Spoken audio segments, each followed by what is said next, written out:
It was a typical neighborhood barbecue, one of those casual get-togethers where people lounge around folding tables, their laughter mixing with the sounds of sizzling meat on the grill. The air was warm, filled with the smell of summer and the clink of plastic cups. My husband, John, was there, but I could tell he wasn't really in his element. John's always been, well, a little different. He's the kind of guy who'd rather spend a Saturday afternoon fixing something in the garage than chatting with the neighbors. I've teased him about it so many times, and he usually just shrugs it off with a smile. But that evening, with a couple of glasses of wine in me and the crowd's energy pushing me on, I went a bit too far. "John?" I said, leaning into the group with a grin. "He's such a great guy, but, oh, he's got his quirks. You should see him try to do something simple, like gardening. It's like watching a horror movie. Plants die, tools break, and there's dirt everywhere." The laughter was instant. It wasn't just polite chuckles. It was real, deep laughter. And for a moment, I felt like the life of the party. So I kept going, enjoying the attention. "And don't even get me started on his car skills," I added, grinning wider. "He tried changing the oil once and ended up with a puddle of oil in the driveway. I swear he's secretly trying to be a mechanic's worst nightmare." The crowd was in stitches. Even people who barely spoke to me were laughing.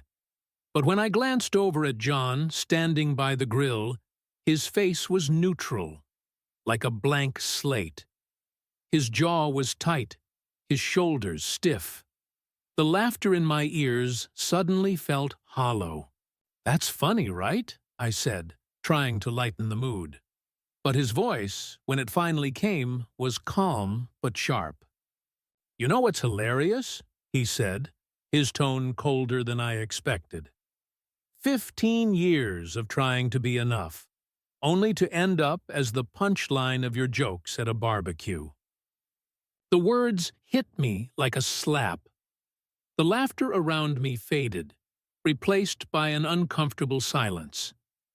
I tried to brush it off, but John just walked away, his footsteps heavy as he disappeared into the house. I told myself to calm down.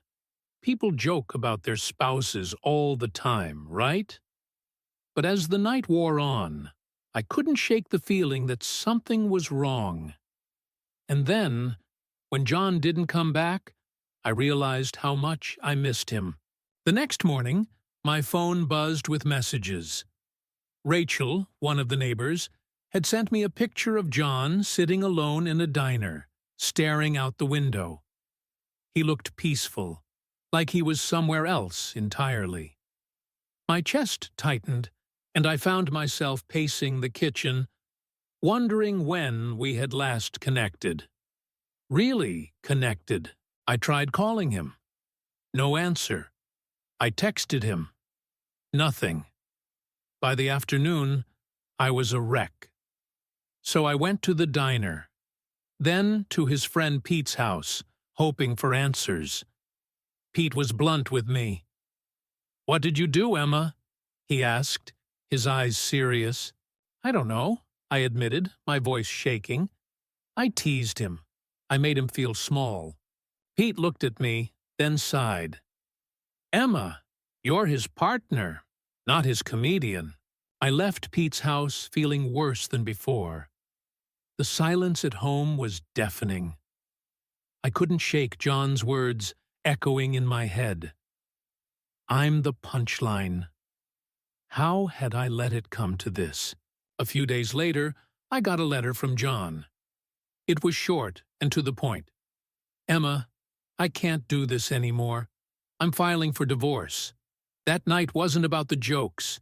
It was about you not seeing me as your partner. I'm done." I wanted to fight it, but deep down, I knew he was right. I'd chipped away at him over the years, taking him for granted. The divorce was quick. John moved into a small apartment, and life went on. But seeing him every now and then, around the neighborhood or at the grocery store, still stung. I missed him, more than I ever realized. It wasn't until he was gone that I understood what I'd lost. A year later, I started therapy. I'm learning how to rebuild, how to really see the people I love. John leaving woke me up to the fact that sometimes you don't realize what you have until it's too late. Maybe he left to save himself, but in a way, he saved me too.